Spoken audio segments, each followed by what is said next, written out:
There's so many people on it. Every day, thousands pay up to swipe through, push past, step on, reach up, and sit down on mass transit, moving through more than 500,000 trips back and forth across the Bay Area.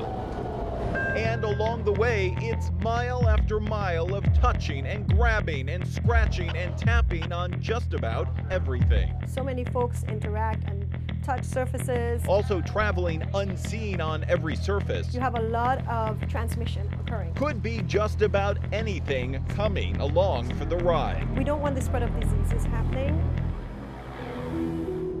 1556. More than 6 months ago, Let's go down here. to discover the down and dirty on these seats, 2 investigates teamed up with SFSU researchers. In general, do you feel that these seats are relatively clean? I would think so. Her team collected samples So I'm wearing gloves. to scientifically capture, So it's like food for them. contain, Get it back in the tube. and culture everything and anything for analysis. That's your So sample. it's not just whether there is bacteria, it's how much bacteria. It's how much and what and kind. what kind. What don't we want to see on these seats? We don't want to see things like methicillin-resistant Staph aureus or the vancomycin-resistant Staph aureus. So this could make someone really sick. It can. And on Muni, These seats are a lot different. it can possibly too. These are harder, and therefore their surfaces look much very easy to clean. So again, they captured, I'm going to swap this guy. cultured, and contained several samples Okay, here's your sample. before bringing all of them back to SFSU. That's going to be pretty interesting. And this is not Darlene Franklin's first interesting experiment.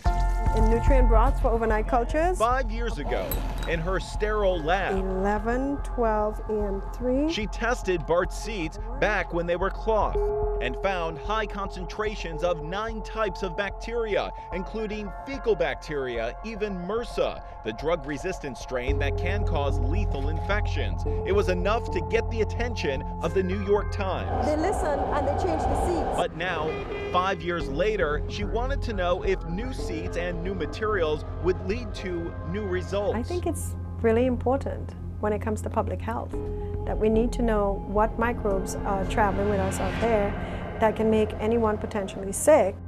So I'm streaking it across. 6 months later, after all of the gathering and growing, How accurate is all this? the complete, exhaustive results are finally in. I think this is very accurate. How did it compare with your results from 2011? We didn't find any fecal bacteria. What they did find was only Staph aureus, a common bacteria. Is staph dangerous? No, it's not. It's a common skin microbe.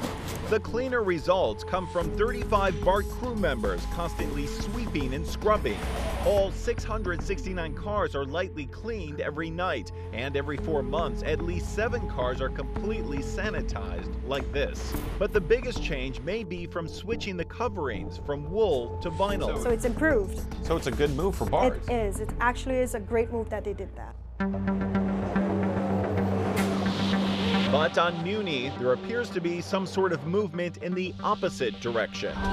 We did find Staphylococcus. Staph aureus bacteria, again common and relatively harmless, but there was something else. We found this one strain which was difficult to identify at first. This is it, and after complete DNA sequencing and analysis, they were finally able to recognize it. We were able to identify it as pigmentifraga, and I had never heard of that one. Franklin says it's only been found before in the South China Sea and in Korean wastewater and once in a sick Canadian girl. So you found a very unusual and rare Asian bacteria on Muni. That's what it sounds like. Could that bacteria be dangerous? It could be, but But you don't know. But we don't know. Isn't that scary? Well, it could be scary, depending on your perspective on it.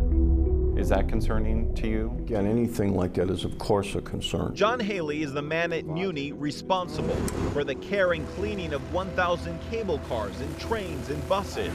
Muni's 800 buses are lightly cleaned every night, deeply cleaned every 30 days. Yet SFSU still found this unusual and rare bacteria. At this point in time, do you feel that those seats are clean enough? Is it enough? I think we can always do more. I mean, we're running more service, we're carrying more riders. Probably can provide us an opportunity to do more cleaning. Muni says it'll now work with researchers to see if this bacteria is dangerous. How would we recognize it? How do we get rid of it? What's the exposure? But until then, there's a lot of germs everywhere. The Bay Area's largest transportation system will still snake through these streets. What are you gonna do? Carrying hundreds of thousands of passengers every day. Try to hold the parts that are less used. Both seen and unseen. More research has to be done on it. So this is something we have to keep an eye on here in the Bay Area. I think we should. On a level of 1 to 10, where is your concern? I would say it's a concern. So are these buses clean enough to be safe? They are definitely safe.